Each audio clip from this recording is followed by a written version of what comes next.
আল্লাহ পাক রব্বুল আলামিন একদিন আজরাইলকে জিজ্ঞাসা করলেন, রে হে আজরাইল, এই পৃথিবীর ভিতরে তুমি কত মানুষের জান কবজ করলা? এই পৃথিবীর ভিতরে তুমি কত মানুষের জান কবজ করলা?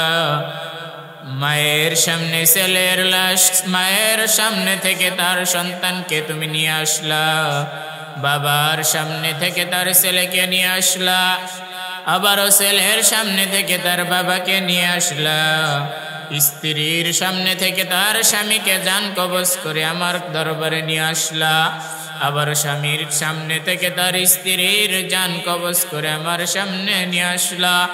এই পৃথিবীর ভিতরে তুমি অসংখ্য অগণিত লক্ষ লক্ষ মানুষের জান কবজ করলা। হে আজরাইল, এত মানুষের জান কবজ করার পরে কি তোমার কি কোনো দিন কোনো মানুষের জান কবজ করার সময় তোমার কি কষ্ট লাগছে কিনা? আজরাইল আলাইহিস সালাতু ওয়াস সালামকে যখন আল্লাহ পাক রব্বুল আলামিন বললেন, রে হে আজরাইল, তুমি বলো তোমার কি এত মানুষের জান কবজ করলা, কোনদিন কি কোনো মানুষের জান কবজ করতে যায় তোমার কষ্ট লাগছিল কিনা? তখন হযরত আজরাইল আলাইহিস সালাতু ওয়াস সালাম বলতেছেন, রে আল্লাহ, এই পৃথিবীর ভিতরে আমি দুইটা মানুষের জান কবজ করতে যাই একটু কষ্ট লাগছিল। কয়টা? জোরে বলেন। দুইটা মানুষের জান কবজ করতে যে আল্লাহ পাক রব্বুল আলামিনকে বলতেছেন, রে আল্লাহ, আমার এই পৃথিবীর ভিতরে মাত্র দুইটা মানুষের জান কবজ করতে যে কষ্ট লাগছিল। তখন আল্লাহ পাক রব্বুল আলামিন আজরাইলকে ডাক দিয়ে বলতেছেন, রে আজরাইল, তুমি বলো কোন দুইটা মানুষের জান কবজ করতে যে তোমার কাছে বেশি কষ্ট লাগছিল? তখন আজরাইল আলাইহিস সালাতু ওয়াস সালাম বলতেছেন, রে আল্লাহ, একদিন বিশাল সমুদ্রের ভিতরে, বিশাল বড় জাহাজের ভিতরে অনেক মানুষ, হাজার হাজার মানুষ, অনেক মানুষ একটা জাহাজের ভিতরে ছিল। বিশাল বড় সমুদ্রের ভিতরে জাহাজটা চলতে লাগলো, চলতে লাগলো। এক পর্যায়ে বিশাল বড় জাহাজটা যখন সমুদ্রের ভিতরে চলতে লাগলো, ওই সময় সমুদ্রের ভিতরে বিশাল বড় ঝড় তুফান শুরু হয়ে গেল, বিশাল বড় প্লাবন শুরু হয়ে গেল, বিশাল বড় ভূমিকম্প শুরু হয়ে গেল। এই ভূমিকম্প ঝড়ের ভিতরে দেখলাম জাহাজটা একেবারে চূর্ণ চূর্ণ বিচূর্ণ হয়ে গেল। জাহাজের ভিতরে যখন দেখলাম জাহাজটা একেবারে তলায় গেল, জাহাজটা একদম টুকরা টুকরা হয়ে গেল। এর ভিতরেই দেখলাম এক পর্যায়ে জাহাজের সমস্ত মানুষ সকলেই সমুদ্রের ভিতরে ডুবে মৃত্যুবরণ করলো। সমস্ত মানুষ যখন জাহাজের ভিতরে থেকে সমস্ত মানুষ সমুদ্রের ভিতরে তলায় গেল, সমস্ত মানুষ জাহাজের ভিতরে মৃত্যুবরণ করলো। কিন্তু ওই জাহাজের ভিতরে ছিল একজন গর্ভধারিণী মা, একজন গর্ভধারিণী মহিলা ছিল। ওই মহিলাটা ছিল প্রেগনেন্ট মহিলা। ওই মহিলা যখন সমুদ্রের ভিতরে সমস্ত মানুষ মারা গেল, আল্লাহ পাক রব্বুল আলামিন বললেন, হে আজরাইল, ওই যে দেখো সমুদ্রের ভিতরে একজন মহিলা, ওই মহিলার জানটা তুমি কবজ করে নিয়ে আসো এই মুহূর্তে। ওই মহিলাকে তুমি কি করো? এই মুহূর্তে তার প্রসব বেদনা দিয়ে ওই বাচ্চাটাকে গর্ভধারণ করাইয়া তুমি ওই মাকে জানটা কবজ করে আমার দরবারে তুমি জানটা নিয়ে আসো। আমার দরবারে তুমি জানটাকে কি করো? জমা রাখো, জমা দাও। এই কথা যখন বলছে তখন আল্লাহ পাক রব্বুল আলামিন পক্ষ থেকে আজরাইল কি করলেন? ওই মহিলার গর্ভপাত করাইয়া দিলেন। গর্ভপাত করানোর পরে ছেলেটা বিশাল বড় সমুদ্রের ভিতরে কি করলেন? মা ওই ছেলেটাকে একটা তক্তার উপরে ভাসায় রাখলেন। একটা তক্তার উপরে তার ছেলেটাকে, চার সন্তানটাকে তক্তার উপরে রাখলেন। রাখার পরে মা তক্তাটাকে ধরে রাখছে যাতে করে সমুদ্রের ঢেউর ভিতরে তার ছেলেটা তলায় না যায়, তার ছেলেটা কোনোভাবেই যত মারা না যায়। তার ছেলেটাকে এক পর্যায়ে মা তক্তাটাকে ধরে রাখলেন। ওই মুহূর্তে আল্লাহ পাক রব্বুল আলামিন আজরাইলকে অর্ডার করলেন, হে আজরাইল, যাও যাও, এখন তুমি ওই মায়ের জানটা কবজ করে আমার কাছে নিয়ে আসো। তখন আল্লাহ পাক রব্বুল আলামিনকে বলতেছেন, রে আল্লাহ, বিশাল বড় সমুদ্রের ভিতরে ঝড় তুফান শুরু হয়ে গেল, এর ভিতরে জাহাজটাও ডুবে গেল, জাহাজটা ভেঙে চুরমার হয়ে গেল। এই সমুদ্রের ভিতরে এই মাটাকে যদি আমি এখন জানটা কবজ করে নিয়ে আসি, এই ছেলেটার কি হবে বা এই মায়ের কি হবে? যদি সমুদ্রের তীরে হয়তো বা লোকালয় হইতো বা একদম শুকনা কোনো জায়গার ভিতরে হইতো, এই সময় যদি জানটা কবজ করে ফেলাইতাম তাহলে হয়তো শিশুটাকে কোনো মানুষ নিয়ে যাইতে পারতো। কিন্তু এই বিশাল বড় সমুদ্রের ভিতরে এখন যদি আমি তার মার জানটা কবজ করে ফেলি তাহলে এই ছেলেটার কি হবে বা এই মায়ের কি হবে? তখন আল্লাহ পাক রব্বুল আলামিন আজরাইল বলতেছেন, রে হে আল্লাহ, তুমি আমাকে বানাইছো আজরাইল, আমার ভিতরে নির্দয় বলতে মায়া বলতে কোনো কিছুই নাই, আমার তোমার হুকুম হয়ে গেছে, এখন আমি তার জানটা কবজ করতেই হবে। ওই মুহূর্তে আল্লাহ আমি তোমার অর্ডার পেয়ে যখন ওই মহিলার জানটা কবজ করতে গেলাম তখন আমার হৃদয়ের ভিতরে আমার অন্তরের ভিতরে একটু জ্বালা কষ্ট লাগছিল। বলেন না আল্লাহু আকবার। ওই মুহূর্তে কি করলেন আল্লাহ পাক রব্বুল আলামিনের পক্ষ থেকে আজরাইল ওই মহিলার জানটা কবজ করে নিয়ে গেলেন। আর ওই যে তার ছেলেটা যখন তক্তার উপরে ভাসায় রাখলেন, আল্লাহ পাক রব্বুল আলামিনের কত বড় নীলা খেলা, সমস্ত মানুষ মারা গেল কিন্তু ওই ছেলেটাকে ভাসায় ভাসায় ভাসায় ভাসায় ভাসায় রাখলেন। এক পর্যায়ে এদিক দিয়ে বিশাল বড় সমুদ্রের ভিতরে যখন ছেলেটাকে ভাসায় ভাসায় ভাসায় ভাসায় আল্লাহ পাক রব্বুল আলামিন লোকালয় কিনারের ভিতরে, নদীর কিনারের ভিতরে, সাগরের কিনারের ভিতরে নিয়ে আসতে লাগলেন। এদিক দিয়ে জঙ্গলার একটা বাঘ, তার ছেলে তার বাচ্চা হয়েছে। জঙ্গলার বাঘের যখন বাচ্চা হয় দেখবেন স্তনটা ওই সময় দুধে ভরপুর থাকে, পরিপূর্ণ থাকে, তখন স্তনটা দেখবেন দুধে পরিপূর্ণ থাকে। কিন্তু জঙ্গলার বাঘের যখন বাচ্চা হয়েছে সঙ্গে সঙ্গে তার বাচ্চাগুলি মারা গেছে। এই কারণে বাঘটা কি করছেন, মনের দুঃখে হাঁটতে হাঁটতে যখন তিনি একদম সমুদ্রের কিনারে পানি খাওয়ার জন্য আগাইলেন, এক পর্যায়ে বাঘটা কি করলেন সমুদ্রের কিনারে যায় যখন বাঘটা পানি খাইতে গেলেন তখন আল্লাহ পাক রব্বুল আলামিন কি করলেন, তার কুদরত আল্লাহ পাক রব্বুল আলামিন ওই যে ছেলেটা সাগরের ভিতরে তক্তার উপরে ভাসায় রাখলেন, ওই ছেলেটা এক পর্যায়ে যখন বাঘ পানি খাইতে আসলেন আল্লাহ পাক রব্বুল আলামিন বাঘের স্তনের ভিতরে ওই ছেলেটার মুখটা লাগাইয়া দিলেন। আল্লাহু আকবার। আল্লাহ পাক রব্বুল আলামিন কি করলেন, ওই ছেলেটার যখন বাঘটা কি করলেন, ছেলেটা যখন বাঘের দুধ খাইতেছিল তখন বাঘের খুব আরাম রাখতেছিল। বাঘের উদ্দেশ্য হইল, বাঘের কাজ হইল মানুষ খাওয়া, বাঘের কাজ হইল মানুষের গোস্তর যদি গন্ধ পায় তাহলে বাঘ বড়ই খুশি হয়ে যায়। কিন্তু আমি আল্লাহ পাক রব্বুল আলামিন বাঘের অন্তরের ভিতরে ওই ছেলেটার প্রতি মায়া দিয়ে দিলাম, মায়া জন্মায়া দিলাম। তখন বাঘটা এক পর্যায়ে কে করলো, ওই ছেলেটাকে গর্দানটা ধরে একদম তার বিশাল বড় জঙ্গলার ভিতরে নিয়ে গেল। বাঘটা দীর্ঘ 13 মাস পর্যন্ত আমি আল্লাহ পাক রব্বুল আলামিন ওই ছেলেটাকে কে করলাম, দুধ খাওয়ায়া বড় করলাম। দীর্ঘ 13 মাস পর্যন্ত যখন দুধ খাওয়ায়া বড় হওয়ার পরে এবার তিনি কি করলেন, এক পর্যায়ে বাদশা হয়ে গেলেন।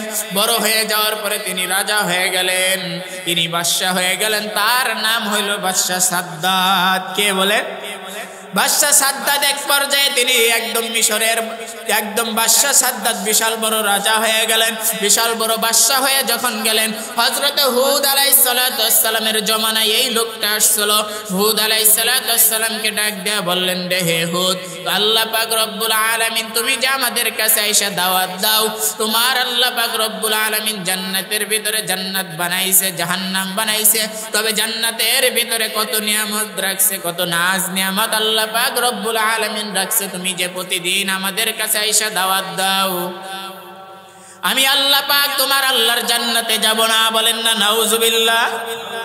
আমি তোমার আল্লাহর জান্নাতে যাব না, আমি নিজেই জান্নাত বানাবো। তুমি বলো তোমার আল্লাহর জান্নাতে কি কি আইটেমের ব্যবস্থা হবে, তোমার আল্লাহ জান্নাতের ভিতরে কত কিছু রাখবে, তুমি বলো, আমি জান্নাত বানাবো, আমি তোমার আল্লাহর জান্নাতের ভিতরে প্রবেশ করব না।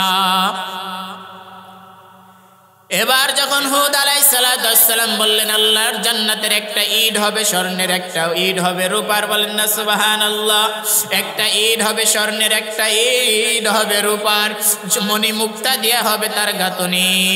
এই কথা যখন বলছে সাদ্দাতকে, যখন এই কথা বলছে হযরত হুদ আলাইহিস সালামের কথা শোনার পরে সাদ্দাত এবার চিন্তা করতেছে, আমি আর তোমার আল্লাহর জান্নাতের ভিতরে যাব না, আমি তোমার আল্লাহর জান্নাতে প্রবেশ করব না, আমি নিজেই আমি নিজেই দুনিয়ার ভিতরে জান্নাত বানাইতে চাই, নিজেই জান্নাত বানাবো।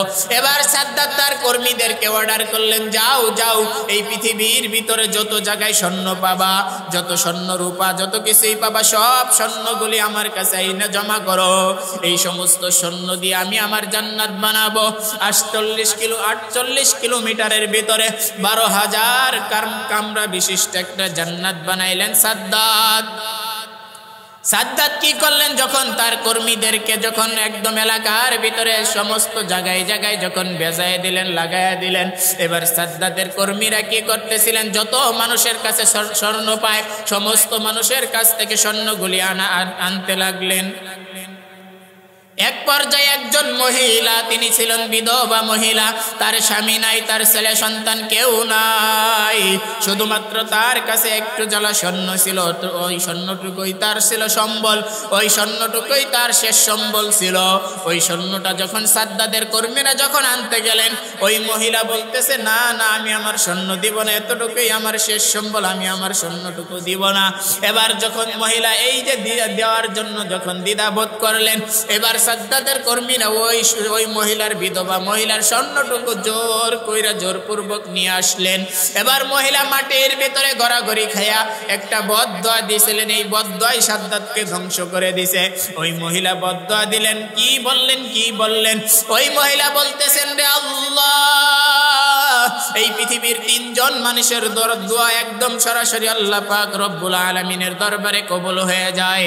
এর ভিতরে একজন হইল মাজলুম, আরেকজন হইল মুসাফিরের দোয়া আল্লাহর দরবারে সরাসরি কবুল হয়ে যায়। তো ওই মহিলার ছিল মাজলুম ব্যক্তির দরবার দোয়া আল্লাহ পাক রব্বুল আলামিনের কাছে সরাসরি কবুল হয়ে যায়।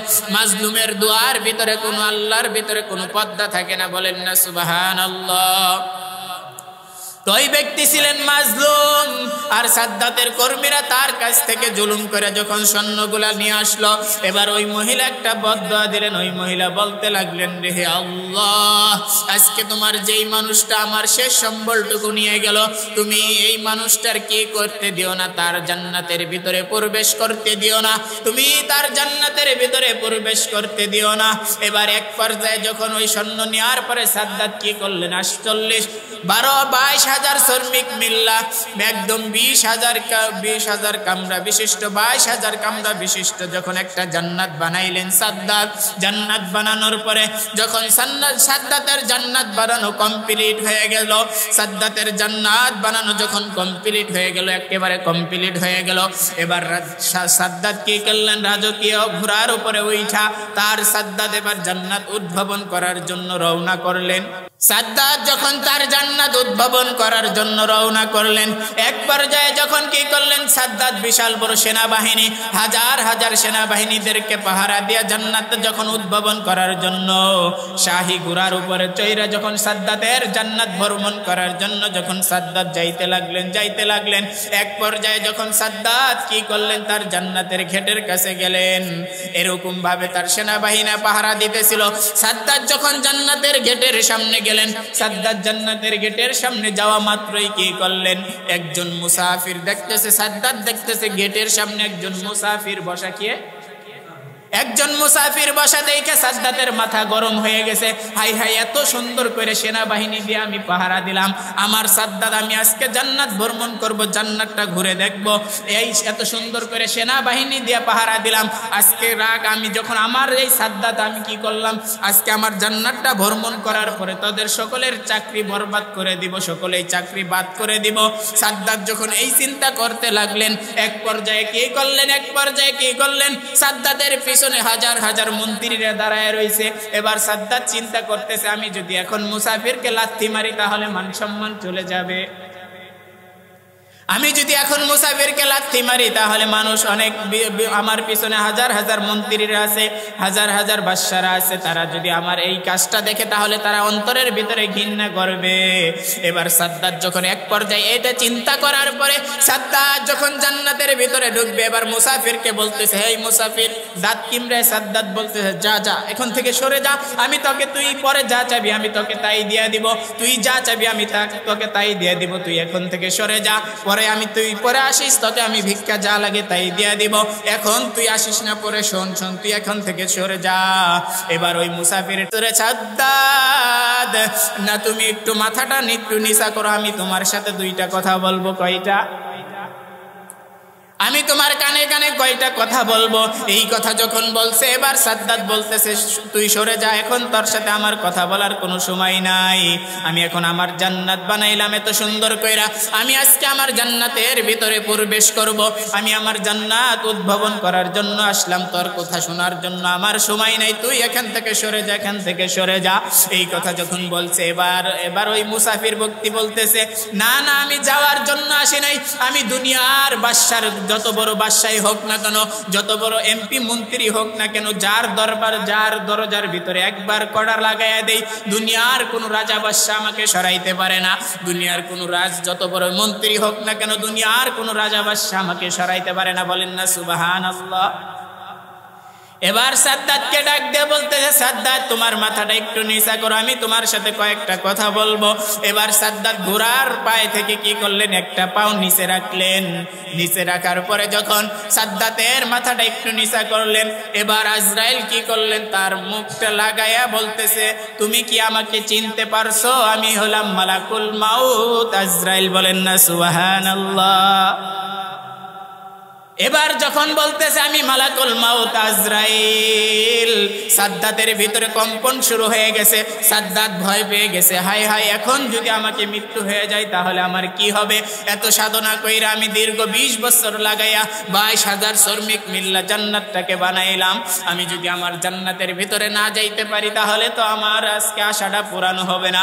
এবার আজরাইলকে বলতেছে, রে হে আজরাইল, তুমি তোমার মালিক রে বলো আমাকে যেন কিছু সময় দেয়, আমাকে যেন কিছু সময় আমাকে সময় দেয়, আমি যাতে করে আমার জান্নাতটা ঘুরে দেখতে পারি, এরপরে তুমি আমার জানটা কবজ করে নিয়ে যাও, আমার কোনো আফসোস থাকবে না, কোনো আফসোস থাকবে না। এবার আল্লাহ পাক রব্বুল আলামিনকে আজরাইল ডাক দিয়ে বলতেছেন, রে আল্লাহ, এই সাদ্দাতকে তুমি কিছুটা সময় দিতে পারো কিনা, তুমি এই সাদ্দাতকে কিছুটা সময় দাও যাতে করে তার জান্নাতটা ঘুরে দেখতে পারে, এরপরে আমি তার জানটা কবজ করে ফেলবো। এবার আল্লাহ পাক রব্বুল আলামিন বলতেছেন, রে হে আজরাইল, এই পৃথিবীর ভিতরে কত মানুষের জান কবজ করলি, পৃথিবীর ভিতরে কত মানুষের জান কবজ করলি, কখনো তো তুই আমার কাছে আরজি পেশ করলি না, কখনো তো তোর অন্তরের ভিতরে মায়া লাগলো না, আজকে তার জন্য কেন তোর অন্তরের ভিতরে মায়া লাগলো?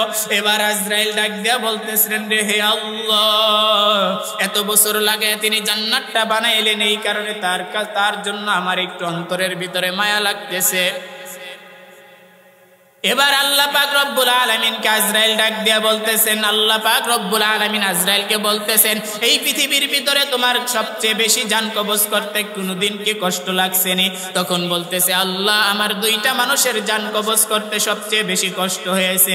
একটা হইল ওই যে সমুদ্রের ভিতরে সাদ্দাতের মায়ের যখন জান কবজ করলাম, যখন সমুদ্রের একদম জাহাজটা যখন চূর্ণ বিচূর্ণ হয়ে গেল, সমুদ্রের ভিতরে সমস্ত মানুষ মারা গেল, সাদ্দাতকে যখন ওই তার মা যখন সমুদ্রের ভিতরে প্রসব করলো, যখন তার মা ছিল প্রেগনেন্ট, গর্ভধারণী তার মা ছিল, ওই সাদ্দাতকে যখন সমুদ্রের ভিতরে, যখন সাদ্দাতের মা যখন তাকে গর্ভধারণ করার পরে যখন তুমি অর্ডার করলা, আল্লাহ তুমি এখন যে কি করো, আজরাইল যাও তার মায়ের জানটা কবজ করে নিয়ে আসো, ওই সময় আমার অন্তরের ভিতরে একটু মায়া লাগছিল, একটু কষ্ট লাগছিল। আজকে হইলো এই যে সাদ্দাত জান্নাতটা ভ্রমণ করবে, এই সাদ্দাত জান্নাত ভ্রমণ করবে, এই কারণে আমার সাদ্দাতের উপরে একটু মায়া লাগতেছে। তখন আল্লাহ পাক রব্বুল আলামিন সাদ্দাতকে বলতেছেন, রে হে আজরাইল, তুমি কি চিনো নাকি এই ব্যক্তিকে? তখন আল্লাহ পাক রব্বুল আলামিনকে আজরাইল বলতেছে, না না আমি তো চিনি না, এই যে সাদ্দাতটাকে আমি তো চিনতে পারলাম না। তখন আল্লাহ পাক রব্বুল আলামিন বলতেছেন, হে আজরাইল, আমি এত সুন্দর করে সমুদ্রের ভিতরে সমস্ত মানুষ মারা গেল, দীর্ঘ 13 মাস পর্যন্ত আমি এই সাদ্দাতরে কি করলাম, তার মা বাপ ছাড়া তাকে পারলাম, দীর্ঘ 13 মাস পর্যন্ত বাঘের দুধ খাওয়ায়া তাকে বড় করলাম, আজকে এত ধন সম্পদ তাকে দিলাম, এত কোটি কোটি টাকার মালিক তাকে বানিয়ে দিলাম, আজকে এই সাদ্দাত আমি মালিকের বিরুদ্ধেই লাগছে, আজকে মালিকের বিরুদ্ধেই বলতেছে, আজকে আমি কি করব না, তোমার মালিকের জান্নাতের ভিতরে যাব না। আজকে আমি মালিকের জান্নাতের ভিতরে না যেয়ে তিনি দুনিয়ার ভিতরে নিজেই জান্নাত বানাইলেন। বলেন না নাউজুবিল্লাহ। এই সাদ্দাতই সেই সাদ্দাত যাকে আমি দীর্ঘ 13 মাস পর্যন্ত সমুদ্রের ভিতর থেকে নিয়ে একদম বাঘের দুধ দীর্ঘ 13 মাস পর্যন্ত খাওয়া বড় করলাম। এত ধন দৌলত, এত ধন সম্পদ দেওয়ার পরে যেই ব্যক্তি আমার নাফরমানি করে ওই ব্যক্তিকে ছেড়ে দেওয়ার কোনো মানুষ আমি না। আমি আল্লাহ পাক রব্বুল আলামিন ছাড় দেই, কিন্তু কোনো মানুষকে ছেড়ে দেই নাকি বলেন? কোনো মানুষকে ছেড়ে দেয় না। এবার আজরাইল আলাইহিস সালাতু ওয়াস সালাম সাদ্দাতের কানে কানে ডাক দিয়া বলতেছে, আমি মালাকুল মাউত আজরাইল। এবার আজরাইল যখন আল্লাহ পাক রব্বুল আলামিনের কাছে অনুমতি চাইলো, এবার আল্লাহ পাক রব্বুল আলামিন বলতেছে, এই সাদ্দাতকে আমি এত ভালোভাবে এত লালন পালন করার পরে আজকে সে নিজেই জান্নাত বানাইলো, তাকে আর সময় দেওয়া যাবে না, সময় দেওয়া যাবে না। এবার সাদ্দাত ঘোড়ার উপর থেকে লাফ যখন দিবে জান্নাতের চৌকাঠটা ধরার জন্য, আল্লাহ পাক রব্বুল আলামিনের আজরাইল সঙ্গে সঙ্গে তার জানটা কবজ করে নিয়ে গেছে। বলেন না সুবহানাল্লাহ। এক পর্যায়ে যখন সাদ্দাতের জানটা কবজ হয়ে গেল, এবার আল্লাহ পাক রব্বুল আলামিন বলতেছেন, কেন তিনি তার জান্নাতের ভিতরে যাইতে পারলো না জানেন নাকি? এই যে সাদ্দাত কি করলো, দীর্ঘ এলাকার ভিতরে পৃথিবীর ভিতরে যত মানুষের কাছে স্বর্ণ রূপা পাইছে সমস্ত মানুষের স্বর্ণগুলি জোগাড় করে, সমস্ত মানুষের স্বর্ণ যারা দিতে চাই না জোর জুলুম করে সমস্ত মানুষের স্বর্ণগুলি নিয়ে আসছে সাদ্দাত। সমস্ত মানুষের স্বর্ণগুলি যখন নিয়ে একত্রিত করেছে, একজন মহিলা ছিল, স্বামী ছাড়া মাজলুম মহিলা ছিল। এক পর্যায়ে সাদ্দাতের কর্মীরা যখন ওই মাজলুম মহিলার স্বর্ণ যখন আনতে গেল, ওই মহিলা বলতেছে, না না তুমি আমার স্বর্ণগুলি নিও না, আমার এটাই হইল শেষ সম্বল। এবার ওই মহিলা কি করলেন, একটা বদদোয়া করছেন। কি করছেন? ওই মহিলা একটা বদদোয়া কইরা বলতেছেন, রে আল্লাহ, যেই সাদ্দাতের কর্মীরা কি করলো, আমার শেষ সম্বলটুকু, শেষ স্বর্ণটুকু নিয়ে গেল, তুমি তার জান্নাতের ভিতরে প্রবেশ করতে দিও না। বলেন না সুবহানাল্লাহ। ওই মহিলার বদদোয়া লাগার কারণে সাদ্দাত তার জান্নাতের ভিতরে প্রবেশ করতে পারে নাই। আজকে দুনিয়ার ভিতরে অনেক মানুষ আছে যারা মানুষের উপরে কি করে, জুলুম করে, কি করে না বলেন? তারা দীর্ঘ 16 বছর পর্যন্ত মানুষের উপরে জুলুম করছে, কিন্তু তারা কি করতে পারে নাই, তাদের একদম শেষ পর্যায়ে তাদের কি করতে পারে নাই, তাদের গন্তব্যের ভিতরে পৌঁছতে পারে নাই। দেখবেন আল্লামা দেলোয়ার হোসেন সাঈদীকে আপনারা চিনেন নাকি বলেন? এই এদিক তাকান, আপনারা কি বুঝতেছেন আমার কথা? আল্লামা দেলোয়ার হোসেন সাঈদীকে আপনারা চিনেন নাকি? দীর্ঘ 13 বছর পর্যন্ত যেই জালেমরা তাকে কারাগারের ভিতরে রেখে তাকে কি করলেন, ফাঁসি দিয়ে একদম 20 মিশ্রিত সুই দিয়ে যাকে মারা হইল, আল্লামা দেলোয়ার হোসেন সাঈদীকে যখন ফাঁসির রায় দিয়ে দিল, এই দুনিয়ার ভিতরেই দেখবেন আল্লামা দেলোয়ার হোসেন সাঈদীকে শেখ হাসিনা বলছিল রাজাকার। কি বলছিল বলে? সব সময় বলতো এটা হলো একজন রাজাকার, কিন্তু আল্লামা দেলোয়ার হোসেন সাঈদীকে রাজাকার বলার পরেও কি করতেন, এই যে যখন আল্লামা দেলোয়ার হোসেন সাঈদীর ফাঁসির রায় হয়ে গেল, এই এলাকার ভিতরে, এই পৃথিবীর ভিতরে, এই বাংলাদেশের ভিতরে 130 থেকে 170 প্লাস মানুষ তারা কি করলেন, আল্লামা দেলোয়ার হোসেন সাঈদীর জন্য একদম অকাতরে জীবন দিয়ে দিছে। বলেন না সুবহানাল্লাহ। যাকে যেই মানুষটাকে বলতো রাজাকার, কিন্তু সেই দেলোয়ার হোসেন সাঈদীকে কি করলেন, একদম যখন তার ফাঁসির রায় হয়ে গেল, এই পৃথিবী, এই বাংলাদেশের ভিতরে 130 থেকে 70-এরও প্লাস মানুষ কি করলো, তার জন্য জীবন দিয়ে দিল। আজকে দেখেন সেই স্বৈরাচারের ফাঁসির রায় হয়ে গেল, কিন্তু মানুষ আর কি করে না, তার জন্য মরবে তো দূরের কথা, তার নিজের কর্মীরা তার জন্য তার ফাঁসির রায় শোনার পরও মিষ্টি বিতরণ করতেছে। কি করতেছে বলে? তার ফাঁসির রায় শোনার পরে তার নিজের কর্মীরাই মিষ্টি বিতরণ করতেছে, অথচ যেই মানুষটাকে কি করছো তুমি রাজাকার বইলা বইলা চালায় দিছো মানুষের কাছে, অথচ সেই মানুষের জন্য 170+ মানুষ মৃত্যুবরণ করলো, অথচ তোমার জন্য কোনো মানুষ মৃত্যুবরণ করলো না। তোমার মৃত্যু শোনার পরে সমস্ত মানুষ আলহামদুলিল্লাহ বলতেছে। কি বলতেছে? আলহামদুলিল্লাহ বলতেছে। তুমি কি করছো দুনিয়ার ভিতরে? জুলুম করছো। জুলুম করার কারণে কত মায়ের বুক খালি করছো। ওই যে দেখেন ইহের ভিতরে আবু সাইদের একদম নিরপরাধ একজন মানুষকে গুলি কইরা মারছে। এই যে হাজার হাজার মানুষদেরকে গুম কইরা ফেলাইছে, হাজার হাজার আলেমদেরকে মারছে। এত আলেমদেরকে মারার কারণে হাজার হাজার মায়ের আত্মনাদ, হাজার হাজার আলেমদেরকে শাপলা চত্বরে 2013 সালে অসংখ্য অগণিত ছাত্রদেরকে গুলি কইরা পাখির মতো মৃত্যুবরণ করাইছে। পাখির মতো একদম হাজার হাজার ছাত্রদেরকে মারছে। ওই হাসিনার আদেশেই মারা হয়েছে, হাজার হাজার ছাত্রদেরকে মারা হয়েছে। আজকে দেখেন সেই হাসিনা কি করতে পারে না, বাংলাদেশের ভিতরে থাকতে পারছে তো দূরের কথা। এরকম হাজার হাজার ভিতরে এই যে পৃথিবীর ভিতরে এটা নজির হয়ে থাকবে 1000 বছর পর্যন্ত। কেন জানেন নাকি? তার কমরিলে একদম তার যত মানুষ আসলো, একদম আমলিকের গোষ্ঠী, তার যত এমপি মন্ত্রী আসলো, সমস্ত মানুষ কি করছে বলেন না? কি করছে? সমস্ত মানুষ পলায়ন করছে। হাসিনা কোনো দেশের ভিতরে আজকে তাকে রাখে নাই, শুধুমাত্র তার জামাইয়ের কাছে পাঠিয়ে দিছে। কোথায়? তার জামাইয়ের কোলে যে বৈশা আছে। এখন বাংলাদেশের সমস্ত মানুষ চায় তাকে কি করো, বাংলাদেশের ভিতরে পাঠাইয়া দাও, আমরা তাকে ফাঁসির রায় দিয়ে দিলাম, তাকে ফাঁসির দড়িতে ঝুলাইয়া দিব। সমস্ত মানুষ কিন্তু আল্লামা দেলোয়ার হোসেন সাঈদীকে যখন ফাঁসির রায় দিছিল, তখন আল্লামা দেলোয়ার হোসেন সাঈদীর জন্য 70+ মানুষ মৃত্যুবরণ করলো। আজকে তোমার ফাঁসির রায় হয়ে গেল, কিন্তু বাংলাদেশে কোনো মানুষ তো তোমার জন্য মরবে তো দূরের কথা, অথচ তোমার ফাঁসির রায় শোনার পরে সমস্ত মানুষ খুশি হয়ে তোমার জন্য মিষ্টি বিতরণ করতেছে। দেখবেন অনেক মানুষ বলে হুজুররা রাজনীতি করে। হুজুররা কি করে? কথা কয় না।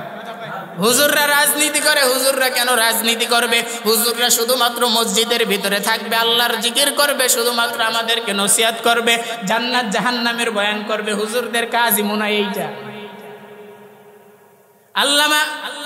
আল্লাহ রাসূল সাল্লাল্লাহু আলাইহি ওয়াসাল্লাম দুনিয়ার ভিতরে আসার পরে শুধুমাত্র কি এরকম ভাবে দাওয়াত দিয়েছেন? তিনি রাজনীতি করেন নাই। মদিনার ভিতরে যখন 10 বছর তিনি রাজনীতি করছে কি করেন নাই বলেন? তোমরা তো আসলে রাজনীতির গুড়াই জানো না। তাহলে তোমরা তো রাজনীতির গুড়া যদি জানতা, তাহলে তোমরা কখনো বলতে পারতা না হুজুররা কেন রাজনীতি করে। হুজুররা রাজনীতি করার কারণ একটা, এটা ভালো করে তোমাদেরকে ব্যাখ্যা ভালো করে বুঝাই দেই, ভালো করে শুনো। হুজুররা কেন রাজনীতি করে? জিয়াউর রহমান সাহেব তিনি একজন রাজনীতিবিদ ছিলেন কি ছিলেন না বলেন? এই তার গায়ের ভিতরে কি লেখা আছে? এটা একজন রাজনীতিবিদ, তার গায়ের ভিতরে লেখা আছে। তিনি রাষ্ট্র চালাইছে, এই কারণে তাকে কি বলে? তিনি একজন রাজনীতিবিদ। শেখ হাসিনা রাষ্ট্র চালাইছে, তাকে কি বলা হয়? একজন রাজনীতিবিদ। খালেদা জিয়া রাষ্ট্র চালাইছে, তাকে বলা হয় রাজনীতিবিদ। কিন্তু এই যে জিয়াউর রহমান, এরশাদ সাহেব, তারা রাষ্ট্র চালানোর কারণে যদি রাজনীতিবিদ হয়ে যায়, কিন্তু আপনার আমার রাসূল যে রাজনীতি করছে, তিনি যে মদিনার ভিতরে যে রাজনীতি করছে, তাকে কি রাজনীতিবিদ বলা যাবে না? কথা বলে না। তাকে রাজনীতিবিদ বলা যাবে না? তাহলে রাসূল সাল্লাল্লাহু আলাইহি ওয়াসাল্লাম রাজনীতি করছে, এই কারণে ওখান থেকে রাজনীতির গুড়া আইছে। আমাদের নবী রাজনীতি করছে, তাহলে আলেমরা রাজনীতি করলে সমস্যা কোথায়? তোমরা রাজনীতির গুড়ায় জানো না, অথচ তোমরা বলো কি আলেমরা কেন রাজনীতি করবে। আরেকটা কথা ভালো করে মনে রাখেন, যদি আলেমরা যদি রাজনীতি না করে, তাহলে একজন মানুষ যে জাকাত দিবে, বুঝছেন কথাটা? একজন মানুষ যে জাকাত দিবে, এই যে ঢাকা বাইতুল মুকাররম মসজিদের খতিব আল্লামা আব্দুল মালেক সাহেব, কে বলেন? আল্লামা আব্দুল মালেক সাহেব, তিনি এই যে দেখবেন অসংখ্য অগণিত মানুষ আছে বাংলাদেশের ভিতরে যারা ধনী, কোটি কোটি টাকার মালিক, কি করে না? তারা জাকাত দেয় না। কি দেয় না? জাকাত দেয় না। কোটি কোটি টাকার মালিক। এই যে বাংলাদেশের ভিতরে একটা ফ্যাক্টরি বেচছে কয়েক হাজার কোটি টাকা, অন্য দেশের কাছে মাত্র 10 বছরের নিকে বেচছে কয়েক হাজার বিলিয়ন কোটি টাকা। তাহলে ওই ফ্যাক্টরির যদি জাকাত আসতো, তাহলে দেখবেন এই বাংলাদেশের ভিতরে এই যে যারা না খায়া মারা যাইতেছে, হাজার হাজার মুসাফির, হাজার হাজার গরিব মানুষ আছে, তারা আজকে ওই জাকাতটা যদি সরকার উঠাইতো, তাহলে এই গরিব মানুষ তারা মারা যাইতো না। তাহলে জাকাত উঠানোর দায়িত্ব কার বলেন? সরকারের। কার দায়িত্ব? সরকারের দায়িত্ব। এই সরকার জাকাত উঠায় না। কি কারণে উঠায় না? ইসলামী রাষ্ট্র বাংলাদেশের ভিতরে ইসলামী রাষ্ট্র কায়েম নাই। ইসলাম দিয়ে বাংলাদেশ চলে? বলেন, বাংলাদেশ ইসলাম দিয়ে চলে না। বাংলাদেশ যদি ইসলামী রাষ্ট্র কায়েম হইতো তাহলে ওই জাকাতটি উঠাইয়া মানুষদেরকে দিত। আজকে আব্দুল মালেক সাহেব যদি তিনি কি করেন, এই যে সাধারণ মানুষদের ভিতরে যদি কি করেন, তিনি জাকাতের কারণে তিনি মানুষদেরকে চাপ দিতে পারবেন না। কেন পারবেন না? কারণ তার পাওয়ার নাই। কি নাই? পাওয়ার নাই। কি নাই বলেন? পাওয়ার নাই। এই পাওয়ারটা জোগাইতে হলে আপনাকে রাজনীতি করতে হবে। কি করতে হবে? হযরত আবু বকর সিদ্দিক রাদিয়াল্লাহু তাআলা আনহু তিনি কি করছেন? মদিনার ভিতরে যারা জাকাত দেয় নাই তাদের বিরুদ্ধে যুদ্ধ ঘোষণা করছে। কি করছে? যুদ্ধ ঘোষণা করছে তাদের, যারা যাতে করে তারা জাকাত দেয়। কিন্তু আবু বকর সিদ্দিক রাদিয়াল্লাহু তাআলা আনহু তার পাওয়ার থাকার কারণে তিনি যারা জাকাত দেয় নাই তাদের বিরুদ্ধে যুদ্ধ ঘোষণা করতে পারছে। কিন্তু আব্দুল মালেক সাহেব যদি এখন চায় যে যারা জাকাত দিবে না তাদের বিরুদ্ধে অ্যাকশন নিবে, কিন্তু তিনি অ্যাকশন নিতে পারবে না। কেন পারবে না? কারণ তার পাওয়ার নাই। কি নাই? পাওয়ার নাই। এই পাওয়ারটা জোগাইতে হইলে রাজনীতি করতে হবে। এই কারণে আলেমরা রাজনীতি করে। আপনার দেখবেন অনেক হাজার হাজার কোটি টাকার মালিক আছে, তারা কি করে না? জাকাত দেয় না। জাকাত দিতে হইলে আলেমরা যদি আজকে ক্ষমতার মসনদে যায়, আলেমরা যদি পার্লামেন্টের ভিতরে যায়, আলেমরা যদি ক্ষমতার ভিতরে যায়, তাহলে এই যে যারা জাকাত দেয় না, আপনার মালটা জাকাত না দেওয়ার কারণে কোটি কোটি টাকা আপনার হালাল টাকা, কিন্তু জাকাত না দেওয়ার কারণে আপনার ওই কোটি কোটি টাকাই পুরোটাই হারাম হয়ে যায়। বলেন না নাউজুবিল্লাহ। এই কারণে জাকাত দেওয়ার দরকার আছে না নাই? এই জাকাতটা উঠাইবে কারা? জাকাত উঠাইবে আসলে দায়িত্ব ছিল সরকারের, কিন্তু সরকার তো উঠায় না। এই কারণে যদি আলেমরা যদি রাজনীতি করে, আলেমরা যদি ক্ষমতায় যাইতে পারে, এক পর্যায়ে আলেমরা হাজার হাজার মানুষের কাছ থেকে, যারা কোটি কোটি টাকার মালিক, তাদের কাছ থেকে জাকাত আনবে, তাদের কাছ থেকে টাকা আনবে। টাকা এনে যখন হাজার হাজার গরিবের মাঝে যখন ভাগ করে দিবে, এই দেশের মানুষ আর গরিব থাকবে না। দেশের মানুষ এমনি শান্তিতে বসবাস করতে পারবে। ঠিক কিনা বলেন? এই কারণে আপনারা অনেকে বলে আলেমরা কেন রাজনীতি করে? আপনি তো রাজনীতির সংখ্যাই বুঝেন নাই। রাজনীতি কোথায় থেকে আসছে? টিক্সের উপর টিক্স, তার উপরে ডাবল টিক্স, তার নাম কি? পলিটিক্স। আপনি তো পলিটিক্সে, রাজনীতির পলিটিক্সই বুঝেন নাই। তাহলে এই পৃথিবীর ভিতরে যত মানুষ কি করছে, যারা জুলুম করছে, জুলুম করার কারণে জুলুম আল্লাহ পাক রব্বুল আলামিনের উপরেই নিজে হারাম করে দিছে। যারা জুলুম করবে আল্লাহ পাক রব্বুল আলামিন দুনিয়ার ভিতর থেকে তাদেরকে ধ্বংস করে দিবে। জুলুম করে তুমি যদি চাও যে আমি আমার গন্তব্যে পৌঁছবো, আল্লাহ পাক রব্বুল আলামিন দুনিয়া থেকেই তোমার লেজ কাইটে দিবে। জুলুম আল্লাহ পাক রব্বুল আলামিন পছন্দ করে না। কি করে না? জুলুম পছন্দ করে না। যারা দীর্ঘ 16 বছর পর্যন্ত হাজার হাজার আলেমদেরকে মারলো, হাজার হাজার ছাত্রদেরকে মারলো, এত মানুষের উপরে নির্যাতন করলো, জুলুম করলো, আজকে তাদের একদম নিশানাই নাই বাংলাদেশের ভিতরে। ঠিক কিনা বলে? এই কারণে দেখবেন আল্লাহ পাক রব্বুল আলামিন ওই যে মিশরের ফেরাউন, তিনিও কি করছে? ক্ষুধা দাবি করছে, মানুষের উপরে জুলুম করছে, হাজার হাজার মায়ের বুক খালি কইরা কি করছে? তিনি তার রাষ্ট্র চালাইছে, হাজার হাজার মায়ের বুক খালি করছে। আল্লাহ পাক রব্বুল আলামিন ফিরাউনকে ছাড় দিছে, কিন্তু ছেড়ে দেয় নাই। ছেড়ে দিছে নাকি? তাকে সমুদ্রের ভিতরে কি করছে? নীল নদের ভিতরে চুবায়ে চুবায়ে মারছে। সাদ্দাতকে আল্লাহ পাক রব্বুল আলামিন ছাড় দিছে, তিনি জান্নাত বানাইলো, আল্লাহর জান্নাতে যাবে না, কিন্তু আল্লাহ পাক রব্বুল আলামিন তাকে ছাড় দিছে, কিন্তু তাকে ছেড়ে দেয় নাই। কি করে নাই? ছেড়ে দেয় নাই। এরকম আবু জাহেলকেও কি করে নাই? ছাড় দিছে, কিন্তু ছেড়ে দেয় নাই। এই কারণে কি করা যাবে না? মানুষের উপরে জুলুম করা যাবে না। আল্লাহ পাক রব্বুল আলামিন জুলুমকে পছন্দ করেন না। আল্লাহ পাক রব্বুল আলামিন আমাদের সকলকে যতটুকু কথা বললাম বুঝা এবং আমল করার তৌফিক দান করে। সকলে বলি আমিন। ওয়া আখির দাওয়ানা আলহামদুলিল্লাহি রাব্বিল আলামিন।